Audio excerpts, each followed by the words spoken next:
Okay, so today's lesson I call the second derivative test part 2.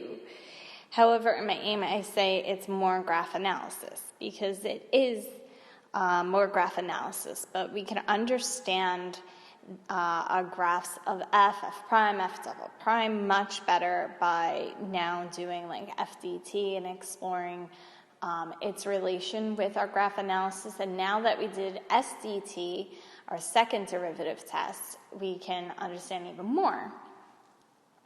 And so with that, we can also take a look at different applications. So even though I don't really have a graph for this particular example, it's just an application, just like all the other like graph analysis problems are applications of what you understand from looking at your first derivative or your second derivative.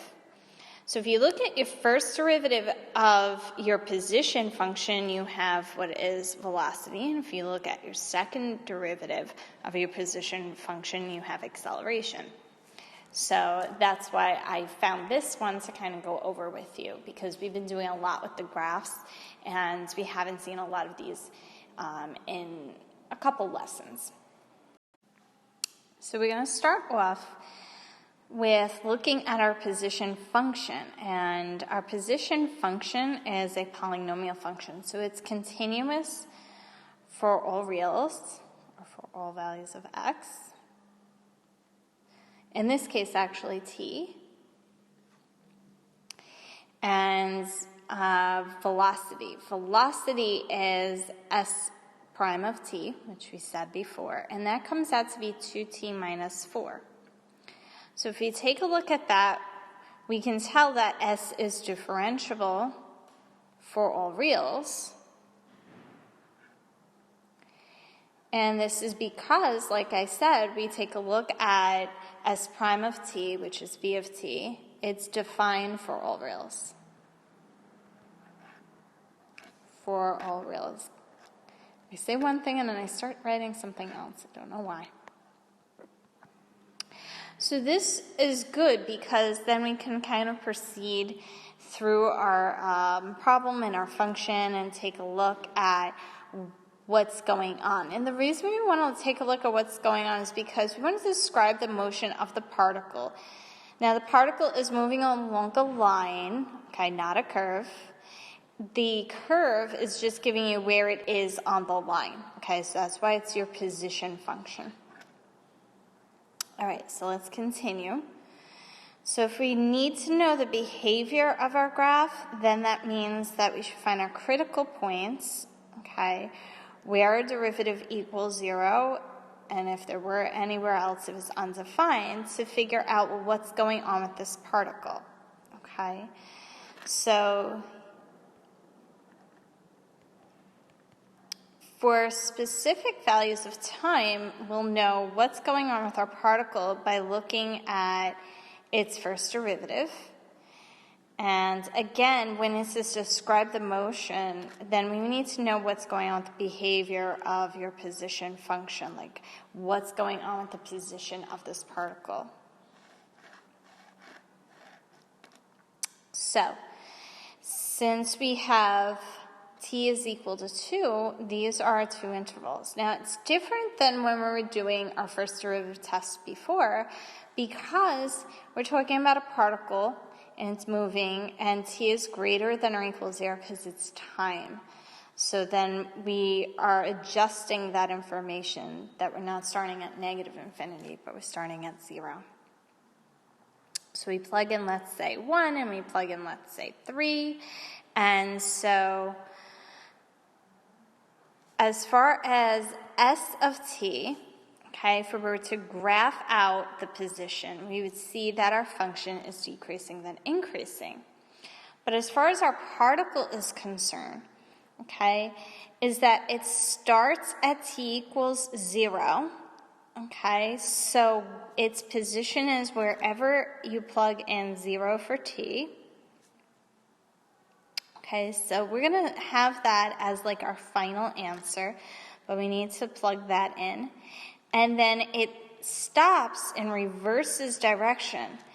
The first direction it was going in is to the left, and then it stops at t equals 2, and then it goes to the right.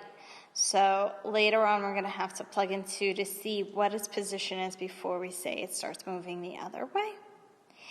And let's talk about what's going on with S. So if we had a graph S, it would be decreasing and then increasing, okay?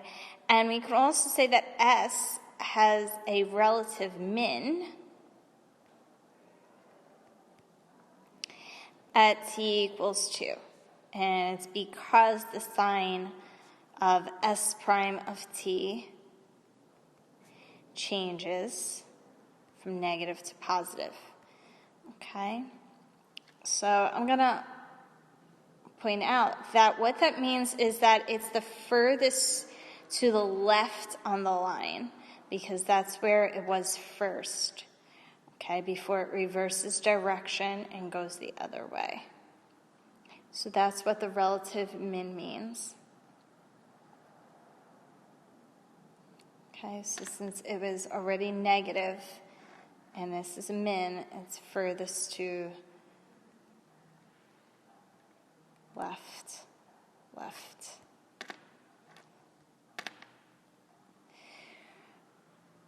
On the line, when t is equal to.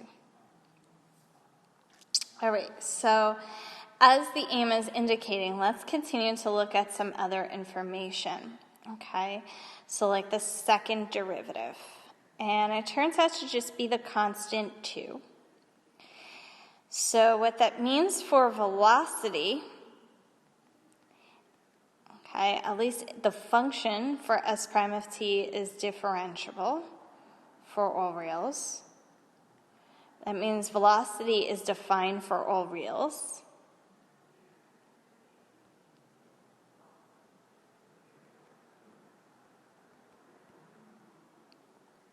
Actually, because S double prime of t is defined.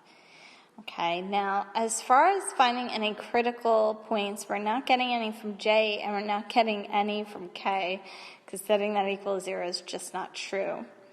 So there's no point in doing LM or N, because we're not going to be talking about any concavity here for our S double prime function. And there is no point of inflection.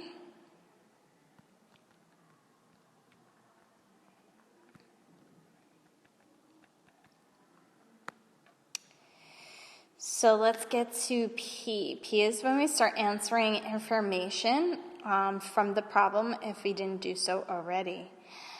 So A, the velocity, we wrote that out before. It was S prime of t, so that is V of t is 2t minus 4. B is acceleration, that is S double prime of t, and we wrote that out above, that is just 2. And then we're going to start talking about our particle. So I'm going to erase what we have here. You should already have it down. And then carefully erase it. Hold on. So we're still continuing part B to answer part C here. Okay, so the first thing that you want to talk about is where the particle starts. It could be the word particle, it could be body. So the particle starts when t is equal to 0. Okay, so let's actually do that part and plug it in.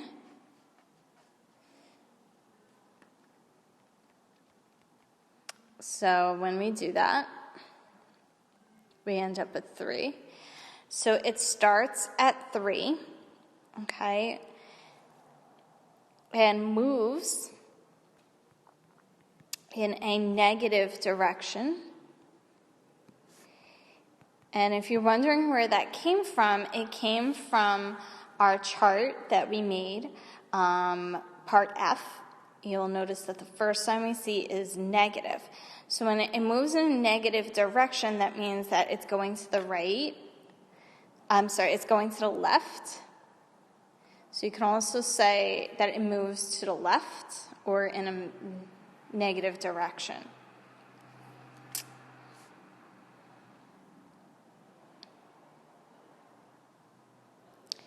At t is equal to 0, it stops and reverses direction. That's because that would make your first derivative equal to 0.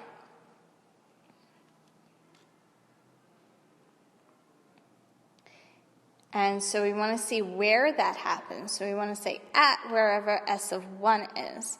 So if we plug 1 into our function,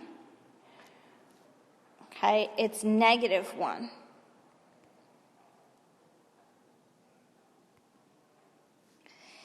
Then it moves in a positive direction, or you can say to the right. And we don't want to say like at t is equal to 3, we just want to say as t increases. Because if you look at that interval, the end of part E, it's infinity. All right, so as far as the acceleration being 2 or positive 2, that tells you how quickly the particle picked up speed. Okay, and that's it, so good luck.